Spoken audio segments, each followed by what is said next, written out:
BBA, BCA, BCom computer కోర్సులో 100% placement లభించే ఏకైక డిగ్రీ కాలేజ్ కూకట్పల్లిలోని i3 degree college 8367215215. Amaravati master ప్లాన్ని చూసిన వాళ్ళకి ఎవరికైనా కానీ అమరావతిలో అన్నీ అమరుతున్నాయి కానీ సముద్రం లేదు అనేటువంటి ఒక దిగులు వస్తుంది. అమరావతికి సముద్రం ఏంటి అనేది ఆసక్తికరమైన అంశంగా కనిపించవచ్చు. హైదరాబాద్కి సముద్రం తెస్తాం, అలానే సముద్రం లేని రాష్ట్రాలకు సముద్రం ఇస్తాం అనేటువంటి చర్చలు జరుగుతున్నటువంటి తరుణంలో ఆంధ్రప్రదేశ్ రాజధాని అమరావతి నిర్మాణం పూర్తయ్యేలోపు అమరావతికి అతి సమీపంలో ఒక బీచ్ కూడా డెవలప్ చేయాలనేటువంటి ఆలోచనతో ఆంధ్రప్రదేశ్ ప్రభుత్వం ఉంది. ఈ క్రమంలో అమరావతి ప్రాంతానికి అతి సమీపంలో ఉండేటువంటి బీచ్గా సూర్యలంక బీచ్, అంటే బాపట్ల తీరంలో ఉన్నటువంటి బీచ్ని రాష్ట్ర ప్రభుత్వం ప్రత్యేకంగా డెవలప్ చేయాలని చెప్పని ఒక నిర్ణయం తీసుకుంది. అమరావతి కోర్ క్యాపిటల్ ఏరియాకి చూస్తే కనుక 60 నుంచి 70 కిలోమీటర్ల డిస్టెన్స్లో ఈ బీచ్ ఉంటుంది, సూర్యలంక బీచ్. సూర్యలంక బీచ్కి ఇప్పుడు కూడా ఇది పాపులర్ బీచే. మనం కొన్ని ఫొటోస్లో కూడా ఇక్కడ చూడొచ్చు. ఎందుకంటే ఈ ప్రాంతంలో కొన్ని వనరుల్ని డెవలప్ చేసేందుకు ఇప్పుడు రాష్ట్ర ప్రభుత్వం గ్రీన్ సిగ్నల్ ఇచ్చింది. జిల్లా కలెక్టర్ దీనిపైన అధ్యయనం చేస్తున్నట్టుగా కూడా అఫీషియల్గా అనౌన్స్ చేశారు. దాంతోపాటు అమరావతికి వచ్చేటువంటి విదేశీ పర్యాటకులకి కూడా ఈ బీచ్ ఉండడం అనేది అత్యవసరమైనటువంటి అంశంగా రాష్ట్ర ప్రభుత్వం భావిస్తుంది. ఈ క్రమంలోనే కొన్ని నిర్ణయాలు తీసుకుంది ప్రభుత్వం. ఆ నిర్ణయాల్లో భాగంగానే ప్రత్యేకమైనటువంటి నిధుల కేటాయింపులు చేసింది రాష్ట్ర ప్రభుత్వం. ఈ చేసినటువంటి కేటాయింపుల ప్రకారం చూస్తే కూడా ఈ 70 కిలోమీటర్ల దూరంలో ఉన్నటువంటి రిసార్ట్స్, ముఖ్యంగా రిసార్ట్స్ డెవలప్మెంట్కి సంబంధించి తక్షణం ఒక 40 లక్షల రూపాయలు కేటాయింపులు చేయడం ద్వారా ఇమీడియట్ ఫెసిలిటేషన్ సెంటర్స్ని ఏర్పాటు చేయాలని చెప్పని ఏపీ ప్రభుత్వం డిసైడ్ చేసింది. ముఖ్యంగా ఒక నెల రోజుల్లోనే ఇక్కడ డ్రెస్సింగ్ రూమ్ లాంటి సౌకర్యాల దగ్గర నుంచి మంచినీటి, ముఖ్యంగా అక్కడ water supply, drinking water supply లేదు కాబట్టి ఆ సమీపంలో ఒక 20 కిలోమీటర్ల దూరంలో డ్రింకింగ్ వాటర్కి సంబంధించినటువంటి సోర్సెస్ నుంచి ఒక 10,000 లీటర్ల వాటర్ ట్యాంక్ సదుపాయాన్ని ఏర్పాటు చేయాలని చెప్పని గ్రామీణ నీటి సరఫరా విభాగానికి వీటి నిర్మాణ బాధ్యతలను కూడా అప్పగించారు. మంచినీటి పంపుల ఏర్పాటు, టాయిలెట్ల నిర్మాణం,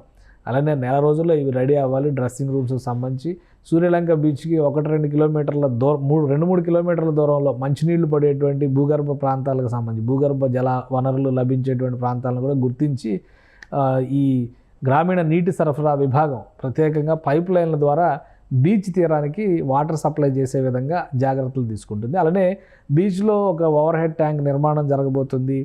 రోజుకు కనీసం 3 నుంచి 4 వేల మంది వస్తారనేటువంటి ఒక అంచనా ఉంది కాబట్టి ఓపెన్ షవర్లో ఏర్పాటు చేయాలి. ఎందుకంటే సముద్రం నీరు ఉప్పు నీరుతో ఉంటుంది కాబట్టి అందులోంచి బయటకు వచ్చిన తర్వాత మంచి నీళ్ళతో స్నానం చేయడం అనేది బాడీ కూడా రిఫ్రెష్ అవుతుంది. అందుకని ఓపెన్ షవర్లు ఏర్పాటు చేసేందుకు 80 ఓపెన్ షవర్లు ఏర్పాటు చేసేందుకు ఏర్పాట్లు చేస్తున్నారు.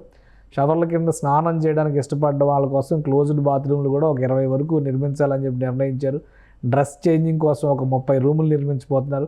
సో వీటన్నిటిని కూడా అఫీషియల్గా డిస్ట్రిక్ట్ కలెక్టర్ ఒక అనౌన్స్మెంట్ రూపంలో రిలీజ్ చేశారు. దీనికోసం తక్షణం ప్రభుత్వం ఒక 40 లక్షల రూపాయల నిధుల్ని విడుదల చేసింది. ఎందుకంటే ఉగాది నుంచి ఒక టార్గెట్ పెట్టుకుంది రాష్ట్ర ప్రభుత్వం. అమరావతిలో పెద్ద ఎత్తున యాక్టివిటీస్ చేయాలి. ఆ యాక్టివిటీస్కి తగ్గట్టుగా విదేశీయాల నుంచి, అలానే దేశంలోని ప్రముఖ సంస్థల నుంచి అనేక మంది ప్రతినిధులు ఆంధ్రప్రదేశ్కి వచ్చేటువంటి అవకాశం ఉంది. వాళ్ళందరికీ కూడా ఆంధ్రప్రదేశ్లో ఉన్నటువంటి ప్రత్యేక వనరుల్ని షోకేస్ చేయాల్సినటువంటి అవసరం ఉందని చెప్పని రాష్ట్ర ప్రభుత్వం భావిస్తుంది.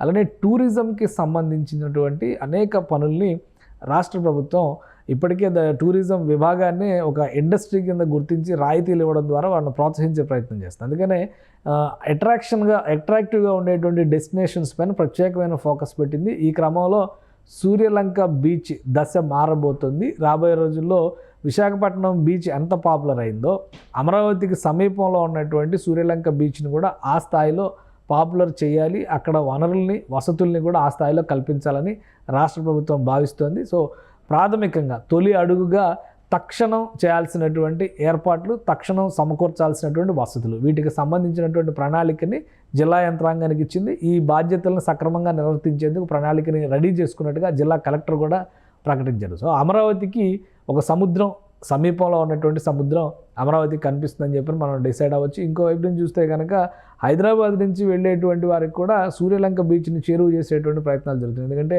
నకరేకల్ మీదుగా వెళ్ళేటువంటి జాతీయ రహదారిని అమరావతి నుంచి అలానే బీచ్ వరకు వెళ్లే విధంగా ఈ జాతీయ రహదారిని 2 దశలుగా విస్తరించేటువంటి ప్రణాళికను కూడా రాష్ట్ర ప్రభుత్వం కేంద్రం ముందర పెట్టింది.